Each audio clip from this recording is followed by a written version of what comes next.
ভোগালী বিহুৰ অসমীয়া জাতিৰ অসমীয়া জনগোষ্ঠীৰ অসমৰ স্বাভিমান আৰু আস্থাৰ যি প্ৰতীক ভোগৰ যি প্ৰতীক সেই ভোগালী বিহুৰ বহুত বহুত উলগ আৰু শুভেচ্ছা অসমবাসীলৈকে মই জ্ঞাপন কৰিলোঁ।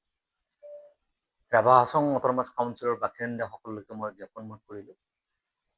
সমূহ ৰাভা হাছংবাসী ৰাইজৰ আশা আৰু আকাংক্ষা নতুন বৰ্ষ গোটেই অসমবাসীৰ বিভিন্ন জাতি জনগোষ্ঠীৰ আকাংক্ষাৰ নতুন বছৰ ভোগৰ মাজেৰে জুইৰ যি মেজি পুৰি সেই যি চিন্তা যি দুখ বেদনা ভাগৰ দূৰ কৰি সকলোৰে আনন্দৰে উপচি পৰক। গোটেই বছৰটো ভোগৰ পৰিৱেশৰ মাজেৰে এটা আনন্দময় পৰিৱেশত এই ভোগালী বিহুটো অতিক্ৰম কৰক, মই তাকে আশা প্ৰকাশ কৰিছোঁ।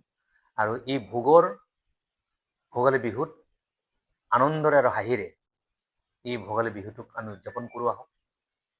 আনন্দ আৰু উৎসৱৰ মাজেৰে উৎসৱ হিচাপে গ্ৰহণ কৰিছোঁ আমি, আৰু সেই উৎসৱটো সদায় গীত মাত আনন্দ খাদ্য খোৱাৰে স্বাস্থ্যৱান হৈ থাকিবৰ কাৰণে সুস্বাস্থ্য খাদ্যৰে খাদ্য কৰি ভোগ আমি গ্ৰহণ কৰি এই ভোগালী বিহুটো অতিক্ৰম কৰক, এটাকে কামনা কৰিছোঁ। গতিকে সমূহ অসমবাসী আৰু ৰাভা হাছংবাসী ৰাইজক এই ভোগালী বিহুৰ বহুত উলগ শুভেচ্ছা আৰু কৃতজ্ঞতা মই জ্ঞাপন কৰিছোঁ। সকলোৰে জীৱন সকলোৰে পৰিয়াল শান্তি সম্প্ৰীতিৰে উপচি পৰক তাৰে কামনাৰে।